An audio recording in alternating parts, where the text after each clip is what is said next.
If you want to, go ahead and turn to Exodus chapter 13. That's where we're going to spend most of our time together this morning. I love the Old Testament. We don't always hear from the Old Testament, but I love it, and I'm excited for what the Lord has for us out of Exodus this morning.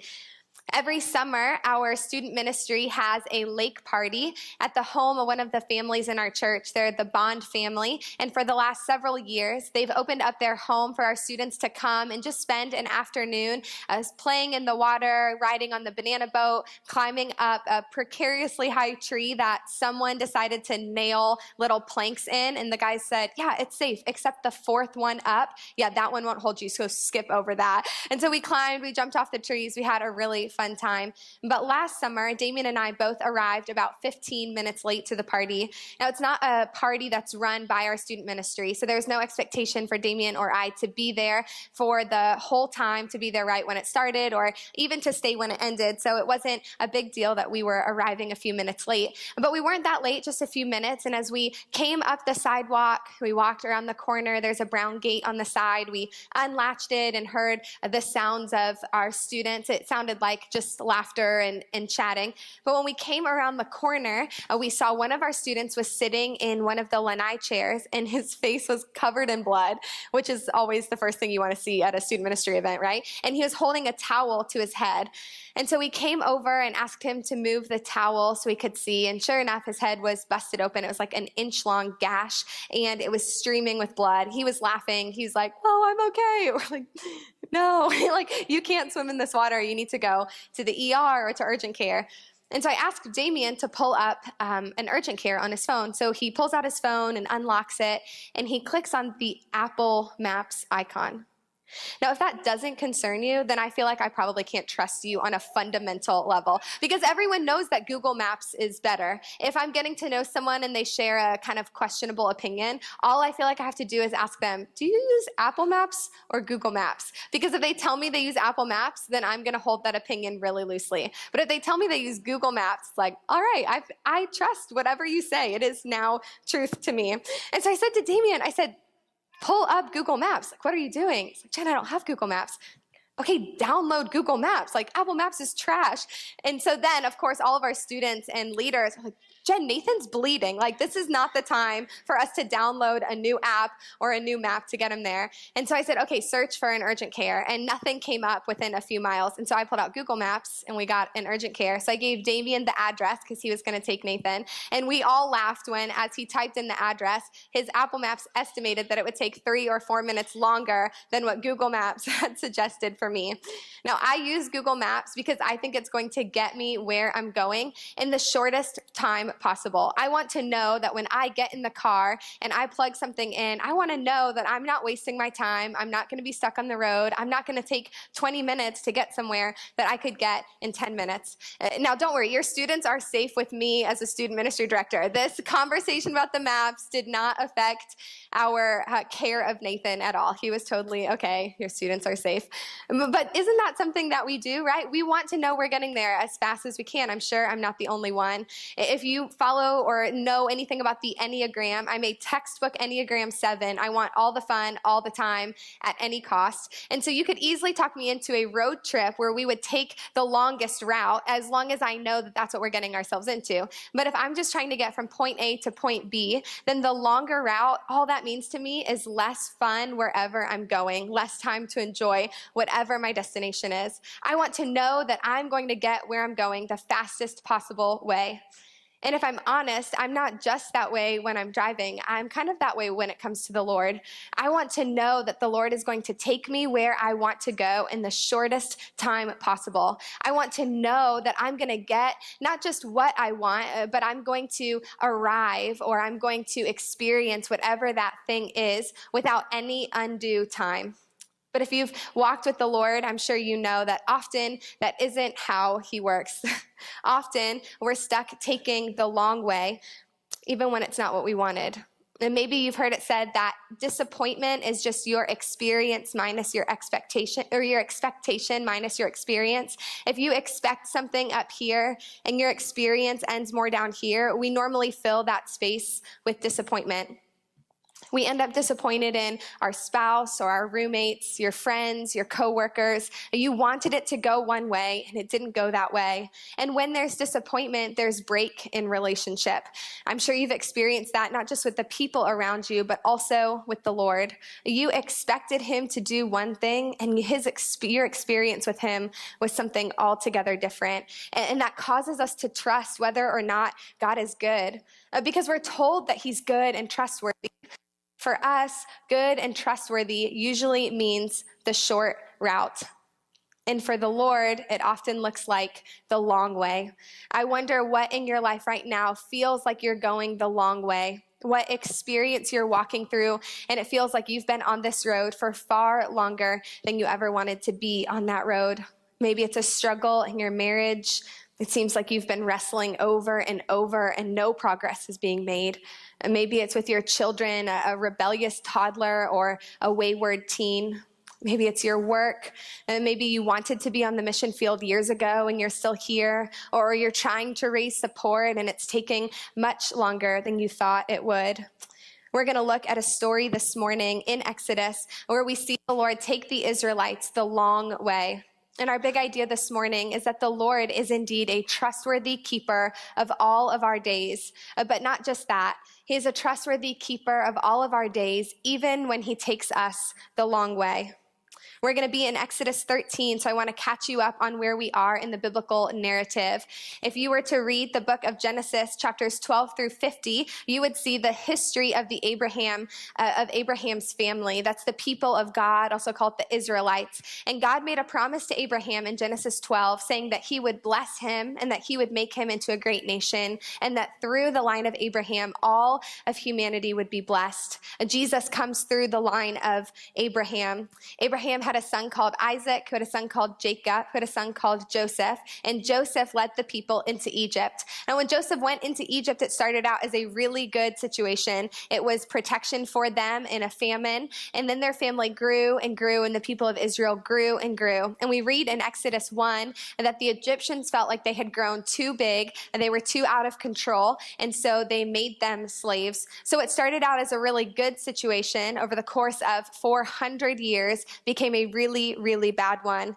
And the people of Israel cried out to the God of Abraham, Isaac, and Jacob and asked him to rescue them. And he did. He did it through a man called Moses. Moses comes on the scene in Exodus chapter 1. And Moses was an Israelite, but he was raised in the house of Pharaoh, which means, and Pharaoh was the king of Egypt. So he was Israelite by heritage, but he was raised with the privileges of the Egyptians. And so when the time came that the people cried out to God, the Lord sent Moses to the king of Egypt, to Pharaoh, and said, "Let my people go. We're going to leave and we're going to worship God." And they were going to leave forever. And of course, Pharaoh didn't think this was a good idea. You can read about the 10 plagues in the first 10 chapters of Exodus. I encourage you to do that to get a bigger picture. That's the fastest version ever of Genesis 12 through Exodus 13. Read that this week. But where we're going to pick up the story is as the Israelites have left Egypt, but they haven't yet crossed the Red Sea, which if you're familiar with the biblical narrative, that would be the next major event as part of the Exodus. But what I think we'll see this morning is that the Lord didn't go as fast as the Israelites would have liked him to do. And I think that we find ourselves in that the same way. We want the shortest route, and the Lord takes us the long way. But as I was preparing, I started with this idea that the Lord is a trustworthy keeper of our future. And then I realized that's kind of selling the Lord short, isn't it? Because he's not just a trustworthy keeper of our future, but he's a trustworthy keeper of our present. And that's where we're living every single day. But maybe for some of us, the biggest hang up in your walk with the Lord isn't the present, and there isn't much fear for the future, but it's something that happened in the past. It's an experience or a loss or a painful moment that you look back on and you question, how can a good and trustworthy God let that happen? think of the Israelites. They were in the same boat. Not only was their future so unknown, so uncertain, but in their present moment, they had just left the only home that these generations had known. And although it was slavery, it was their land. And they left unsure of what each day would look like. And then think of their past, the struggle in their past as there may be in your own. It might look different than slavery, physical slavery, but man, maybe it feels like a slavery that you were in, moments of time that were so painful and so hard for you to understand. C.S. Lewis is my favorite author. My students will laugh when they hear that I'm quoting him because almost every conversation we have, we talk about C.S. Lewis, and he has a profound commentary on time. See if we can bring this up. It's from the Screwtape Letters, and he says this: "He, therefore, I believe," he being God, "therefore, I believe, wants them to attend chiefly to two things, to eternity itself, and to that point at which they call the present. For the present is the point at which time touches eternity. In a word, the future is, of all things, the thing least like eternity. It is the most completely temporal part of time, for the past is frozen and no longer flows, and the present is all lit up with eternal rays." Oh, what a delightful thought on the present, that it is all lit up with eternal rays, and that the present is the point at which time touches eternity. And so the Lord isn't just a trustworthy keeper of your future, he's a trustworthy keeper of all of your days, especially when he takes us the long way. That's our big idea for our time together. I think as we look at this passage in Exodus, we're going to see three key things that we learn about a God who is trustworthy even when he takes us the long way, and that perhaps it is on the long way that the Lord most works in our hearts and stirs our affection for him. Our first point this morning is that the Lord takes us the long way to protect us. Look with me at Exodus 13, verse 17. It says, "When the Lord let the people go, God did not lead them by way of the land of the Philistines, although that was near. For God said, lest the people change their minds when they see war and return to Egypt." If you were to stop halfway through that verse, he says, when Pharaoh let the people go, God did not lead them by way of the land of the Philistines, although that was near. I was more troubled and concerned and confused as when Damien pulled out his phone and clicked on Apple Maps. Can we talk about a God who would take us a different way, even though there was a way that was near? Even though the Lord could have taken them the way of the Philistines, the shortest route, the closest way, it says the Lord took them a different direction. The Lord sets us on the long way because he has intention for our hearts. And the first is that he takes us the long way to protect us. That's what we see in the second half of verse 17. For God said, lest the people change their minds when they see war and return to Egypt. It's hard to imagine that the Israelites would have ever wanted to return to Egypt. It was slavery, but it was their home. And the Lord knew that if they were to go the shortest route, that they would see and experience things that would cause their hearts to fear, that would cause their hearts to trust in his goodness and his kindness. The Lord took them the long way to protect them. You can see what the long way looked like. I have a map of the Sinai Peninsula, and it's on the Sinai Peninsula. On the left is where we see Egypt. Above the number 1, Goshen, that's the area that the Israelites were in Egypt. And then right where the number 2 is, just above, is Hebron. And so the fastest way would have been that black line along the Mediterranean Sea. Not a bad view, right? If you're going to be walking along, the Mediterranean Sea is gorgeous. And instead, the Lord took them from the 1 all the way down to the 3. But I think there's something really profound here. When we consider the story and the history of the Israelites, the crossing of the Red Sea was one of the most significant and profound moments for all of Israel. And not just for the people who were actually on that journey, but for the people, the generations that came after. It's referenced throughout Joshua and Judges. It's referenced in the prophets. It's referenced in the Psalms as songs singing to remind their weary hearts of what the Lord had done. But look at this. If they would have gone across the way from 1 to 2, the shortest route, they never would have crossed the Red Sea. They never would have had those stories to tell of God's faithfulness, of upwards of 2 million people leaving Egypt and crossing over dry ground. They never would have seen him act in such power. They never would have experienced the Lord fighting for them in such a profound way.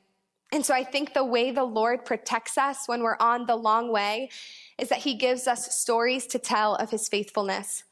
I wonder what you've experienced on this long journey, the thing that maybe stuck out when I asked you to reflect, that piece of your life that feels like the Lord has just been silent. What have you experienced in this journey that you now look back on as a marker of God's faithfulness for you and for your family?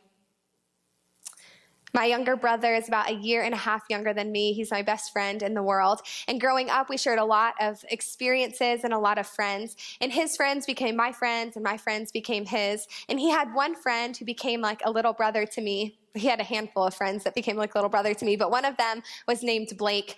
Blake and Shane, who's my little brother, had another friend named Kyle, and the three of them were inseparable through middle school and high school. Blake's family didn't know the Lord, and Kyle's family and our family did, and Blake came to know Jesus through his experience with our family when they were young in high school or maybe late middle school. And so I'm 2 years older than the boys, and I went off to college. They were juniors in high school, and it was early on in my freshman year that I got a phone call from Shane, and he left a message, which is unusual. And I listened to the message, and it was the most anxious I've ever heard his voice. And he said, "Jen, I need you to call me as soon as possible." I remember exactly where I was standing. I was at a gas station on a road trip with friends. I walked away from the car, and I called him back. And he said, "Jen, Blake's been diagnosed with cancer, and it doesn't look good." And so we started praying, and we started believing in a God who could heal him. And we prayed, and he went through treatment. And medicine is a beautiful thing. And he went through chemo and a bone marrow transplant, and he was declared to be in remission. He was in remission the fall of 2008. And then about 6 months later, almost to the weekend of his initial diagnosis, his cancer relapsed pretty aggressively. And we were told multiple times during that fall that he wouldn't live till the end of the month. But we looked back on that year before, and we told stories of God's faithfulness. We told stories of the faithfulness of a God who could and would and has healed. And we were encouraged. Blake was encouraged. We told stories of his faithfulness. He was given 10 days, 7 days to live. And I wish I could tell you the whole story, but a woman called someone who connected us with Blake, and she said, "I had a dream that I'm supposed to pray for a redheaded boy with cancer." And we said, "Okay, we'll talk to Blake." We talked to Blake. We said, "Are you comfortable with this?" And he said, "Yeah, I had the same dream. Have her come." And so this woman comes and spends an afternoon praying over Blake and anointing him with oil. And we prayed and prayed. And those of us who weren't in Sarasota prayed and prayed from wherever we were. And at the end, Blake said, "The cancer is gone. I can feel that God has healed me." I don't know what you say to that, but we told stories of God's faithfulness because we've seen him heal before. And the next week or shortly after, Blake went to the hospital, and the doctor said, "This doesn't make any sense, but the cancer is gone." 7 to 10 days to live, and the cancer was gone. We celebrated God's faithfulness, and we told stories of how good he is to us. And then it was about 6 months later, almost to the day that Blake was originally diagnosed and then relapsed, that the cancer came back again, even more aggressively than the first time. And we prayed and prayed, and we told stories of God's faithfulness. It was December 14th, 2009, when Blake was declared in remission after the crazy, miraculous prayer. And it was December 14th, 2010, that Blake was healed fully and finally when he went home to be with Jesus. Why 2 years? Why 3 bouts with cancer? Why would the Lord take him the long way? If he was going to take him home, just take him, right? Is that how we tend to feel? But because the Lord took Blake the long way, because the Lord took us the long way, we had stories to tell of his faithfulness. We have stories to tell now of his faithfulness. We're still telling Blake's story because we believe in a God who is big enough to heal, big enough to perform miracles. The Lord protects us by allowing us to experience stories of his faithfulness. The second thing we see in this passage is that the Lord takes us the long way to prepare us. Look with me at the second half of 18, Exodus 13:18. It says, "And the people of Israel went up out of the land of Egypt, equipped for battle." Moses took the bones of Joseph with him, for Joseph had made the sons of Israel solemnly swear, saying, God will surely visit you, and you shall carry my bones up with you from here. And they moved on from Succoth and encamped at Etham on the edge of the wilderness. That little part in the middle, you see at the end of Genesis that Joseph asks the people, when you go to the promised land, take my bones with you, don't leave me in Egypt. And so we see here that they honored that wish, they honored that command. But what we see before is that the Israelites came up out of the land equipped for battle. The Lord took them the long way to allow their hearts to rest, to allow their hearts to be filled, knowing that they would see battles along the way, but there would be battles to fight when they got wherever they were going. And man, on this journey that you are on the long way, there are battles to fight. But sometimes the Lord takes us the long way because it allows our hearts to rest. We spent the month of May as a church in an R in R series. We looked at how the Lord calls us and asks us to rest. We see that we rest in a number of different ways, by releasing, by retreating, by remembering, and by refilling. I think there's another way the Lord prepared the Israelites in this time, because if you were to skip ahead, if you were to put fast forward on this story of the Israelites, you can read through the book of Exodus and you can read through Numbers, and it's stories of the Israelites in the desert before they enter the promised land. And then if you read Deuteronomy, it's basically one long sermon that Moses gives to the people, reminding them, telling them stories of God's faithfulness before they enter the promised land. And then when they enter the promised land, it's in Joshua chapter 3 that we see a story so similar to what they experienced at the Red Sea that it makes me smile and thinks, man, how sweet of the Lord to prepare us. This is what it says in Joshua chapter 3, verse 14. So when the people set out from their tents to pass over the Jordan with the priests bearing the Ark of the Covenant before the people, the Ark of the Covenant is where the presence of God was dwelling. And as soon as those bearing the ark had come as far as the Jordan, and the feet of the priests bearing the ark were dipped in the brink of the water. Now the Jordan overflows all its banks throughout the time of harvest. The waters coming down from above stood and rose up in a heap very far away at Adam, the city that is beside Zarethan, and those flowing down toward the sea of Arabah, the salt sea, also known as the Dead Sea, were completely cut off, and the people passed over opposite Jericho. Now the priests bearing the ark of the covenant of the Lord stood firmly on dry ground in the midst of the Jordan. And all Israel was passing over on dry ground until all the nation finished passing over the Jordan. Isn't it funny how the Lord allowed them to experience something so unique, something that only He could have known they would experience again? And I think sometimes we walk through these experiences and we wonder, God, what the heck are you doing? Why are you allowing me to journey through such pain? And then maybe a couple months later, you meet someone who tells you a story and you can offer them a, me too. I've been there. I've walked through that.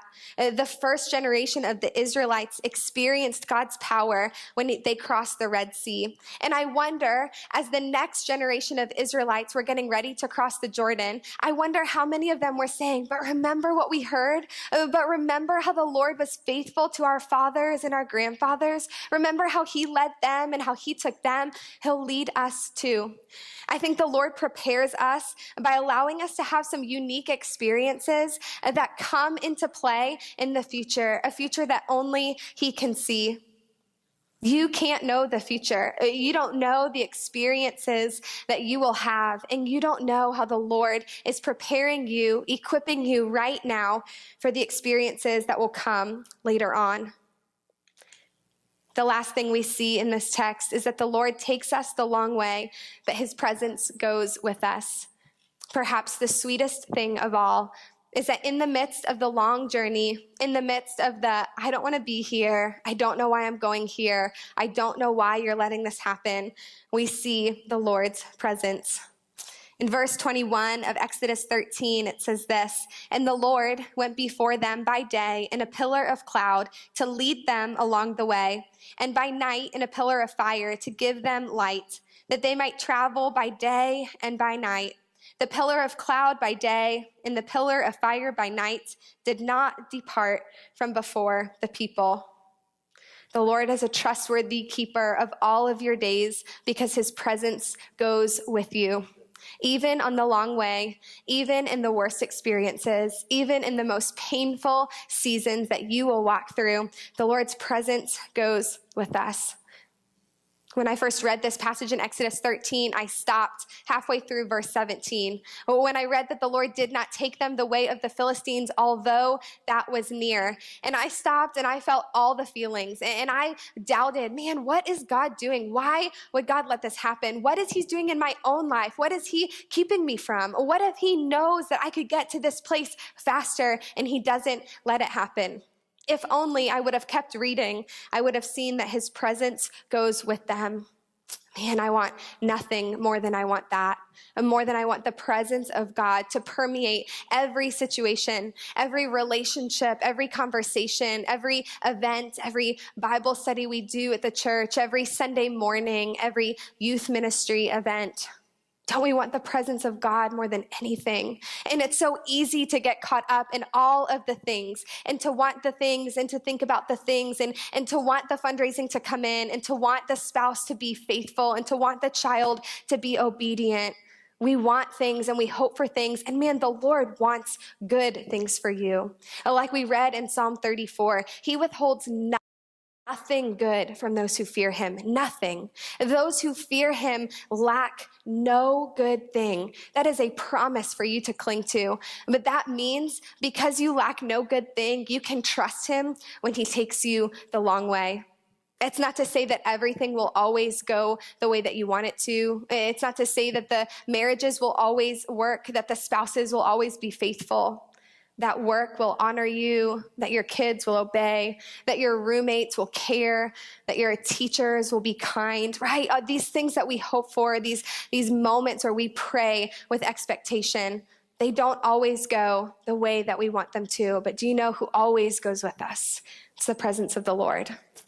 One of the sweetest things about my life in Orlando is the number of dear, dear friends I have who have little smushes that I get to love on and adore. And they're ranging in ages from infants to teenagers that I get to be an Auntie Jenn or a Tia to some. One of my favorite things to do as they get older is to take them out on birthday dates. Most of them have siblings in the number of different families, and so it's fun to get to take them out on their own and go out for ice cream or out for lunch. And then my favorite thing is to take them to a store and let them pick one toy. And so over the last 3 months, we've had 3 or 4 different birthday dates and a few families. Summer birthdays are the time to be, I suppose. And one of these times, we went out for lunch and then we stopped at a store and I said, pick a toy. I want you to pick a toy. She's like, okay, you don't have to tell me twice. And so she picked a toy that she loved. And then we passed the gum aisle. Can I get some gum? Get some gum. Can I get a candy bar? Why not? Let's have a candy bar. Let's get 2. We'll eat it in the car. And we had the best time, right? The best time. It was so fun. We went back to her house and I played with the toy for a little bit and then I left. But then I and she had a pretty soft smile on her face and she gave me a hug and she said, I love you, Miss Jenn. I said, I love you too. And she handed me a note and walked away to go play. I was like, oh, how sweet. And I opened up the note and this is what the note said. I typed it just as she wrote it. And she said, I had an awesome time with you, but I realized that all that matters is being with you. I'm sorry for using you for getting me presents. Will you forgive me? Now, it's funny because the present was my idea, but clearly the Lord was working something in her sweet little heart, and there were some other motives in her own heart and mind. I loved giving her a gift. The Lord loves to give you gifts. He cares so deeply for you. But man, how many of us could have a similar conversation with the Lord? Lord, I know you love to give me this gift, but man, I'm sorry for using you to get where I want to go. I've seen that all that matters is being with you.